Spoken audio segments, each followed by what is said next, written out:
Good evening. 60 days weight loss சேலஞ்சில் இன்றைக்கி day 5. இன்றைக்கி என்னுடைய வெயிட் வந்து 86.1 கேஜிஸ் இருக்கிற. மார்னிங் எம்டி ஸ்டொமக்கில் சோம்பு, சீரகம், வெந்தயம் தண்ணி பாயில் பண்ணி எடுத்துக்கிட்டேன். அது கூட ட்ரை கிரேப்ஸ் வாட்டர் எடுத்துக்கிட்டேன். மார்னிங் பிரேக்ஃபாஸ்ட்டுக்கு அடை தோசை தான் எடுத்துக்கிட்டேன். ரெசிபி கேட்டிருந்தீங்க. அதுக்கு கடலைப்பருப்பு, துவரம்பருப்பு, பச்சைப்பயிறு, கருப்பு கொண்டக்கடலை 2 டேபிள் ஸ்பூன், சிகப்பு புழுங்கலரிசி, பச்சரிசி, கருப்பு உளுந்து 1 டேபிள் ஸ்பூன், 3 காஞ்ச மிளகா 4 ஹார்ஸ் வந்து ஊற வச்சுக்கோங்க.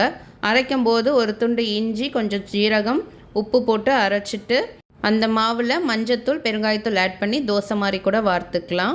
அப்படி இல்லைன்னா அது கூட சின்ன வெங்காயம், கருவேப்பிலை, கேரட் இதெல்லாம் போட்டு அடை தோசை மாதிரியும் ஊற்றிக்கலாம். மாவு புளிக்கணும்னு அவசியம் இல்லை.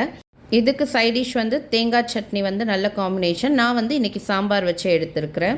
மதியம் லஞ்சுக்கு வந்துட்டு ரைஸ், ரசம், புடலங்காய் கூட்டு, ஃபிஷ் ஃப்ரை வந்து எடுத்துக்கிட்டேன். இன்றைக்கி எக்ஸசைஸ் எதுவும் பண்ணலை, வாக்கிங் தான் போயிருந்தேன். Evening 1 hour. டோட்டலாக 5000 ஸ்டெப்ஸ் வந்து நடந்திருந்தேன். டின்னர் வந்து ஸ்கிப் பண்ணிவிட்டேன். நைட்டு வந்து வெத்தலை கஷாயம் மட்டும் எடுத்திருந்தேன். இன்றைக்கி டயட் சூப்பராக ஃபினிஷ் பண்ணியாச்சு. நாளைக்கு பார்க்கலாம்.